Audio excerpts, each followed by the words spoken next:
Politics is the art of compromise and the art of getting stuff done, though, rather than just being against things. Yeah. Well, speaking of getting things done, two of the things that I read that I'm happy to hear for us, because our channel is really focused on, I would say, three things if I boil it down: healing, hope, and how-tos. And this is the 20th year for Holy Culture Radio.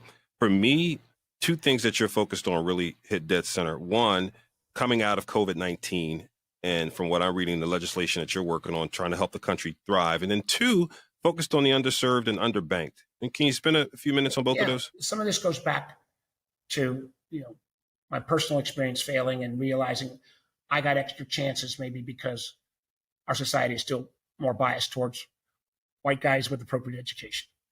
And my first major political affair after college and law school, I had the honor of running Doug Wilder's campaign for governor of Virginia, first African-American elected governor of his own light in our history of our country, and saw the level of the obstacles he overcame. So I've always been about the notion that we ought to make sure everybody gets a fair shot. Now, not just, you come from a spiritual background, and, it is morally the right thing to do. But the case I try to make to people is it's also the business smart thing to do. Absolutely. In Virginia, 35% of my population is Black, Latino, or Asian. And if those folks aren't getting that fair shot, then Virginia's economy is never going to be fully realized. And in COVID, this came home in huge ways. Black-owned and brown-owned businesses got creamed by COVID at a higher rate. We lost 400,000 Black-owned businesses. We lost 30% of Latino-owned businesses. And when the government started putting money out during COVID, there was a program called the PPP program, got a lot of people's attention, went out to businesses. Well, the way we distributed that money at first was through community banks. You look at most Black-owned businesses, because they didn't have a family member that could give them some seed capital, then go to the bank and leverage against. Right. They didn't have traditional business relationship with community banks. So when the banks got the money, they gave it to their regular customers. Now, I don't think that was pure bias. It was just, the normal way of doing business. So what I said, and it was interesting, your audience might be surprised, I actually made a partnership with President Trump's Treasury Secretary, Steve Mnuchin. And we got $12 billion to go to minority depository institutions, Black and brown-owned banks, and what's called community development financial institutions, CDFIs, which by definition have to lend 60% to low and moderate income people. We put out that money, and we gave it in grants, but we also gave it in what's called Tier 1 capital equity into these institutions, so that money could be leveraged. And it has started an effort that I'm proud to be part of, again, with the Biden administration now, where taking that access to capital issue from these institutions, but also going back to all the businesses. I think everybody remembers in the aftermath of the murder of George Floyd, all kinds of corporate America promised they were going to do a whole lot. Correct. Yep. Promises almost $300 billion. I hate to tell your audience, you wouldn't be surprised. How much was that actually delivered? $5 billion. Now, some of that was people lost focus. Some of that was we didn't candidly make it simple and easy enough for businesses who wanted to maybe do the right thing.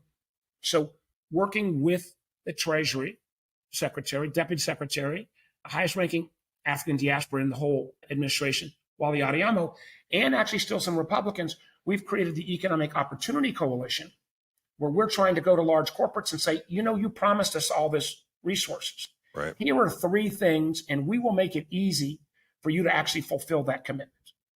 And again, it goes back to both morally the right thing to do. We ought to have a society that's fair and everybody gets that fair shot. But economically, it's the right thing to do. Because if we don't have full participation, if we are losing millions upon millions of people that could become, business leaders and have maybe the same kind of opportunities that I had in my life, then our country's not going to do as well as it should. Absolutely. Absolutely. And I hope no one misses the point that Senator Warner just made. I mean, the business case for diversity has been done over and over again. And if you ever need data to back up and understand what Senator Warner is talking about, just simply Google business case for diversity, and you'll find the headlines are heterogeneous teams outperform homogeneous teams over and over again at very distanced rates. The last question can I add one other thing here on this? Because it's, please. And this is, again, maybe kind of the sausage making of politics. If I were just talking about traditional anti-poverty programs, which I have always supported, additional resources into them. My ability to gain a lot of my Republican friends to support that, that's a hard hill to climb.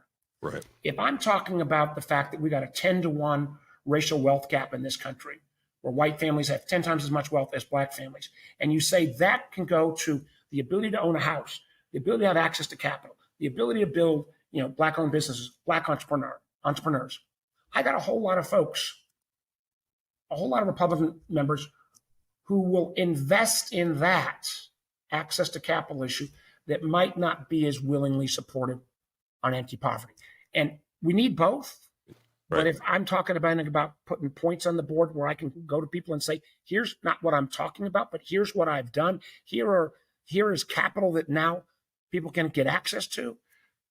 That keeps me going on the days when some of the other battles, when I get so frustrated that we can't bring sensible gun laws in this country. Politics is the art of compromise and the art of getting stuff done, though, rather than just being against things. Yeah.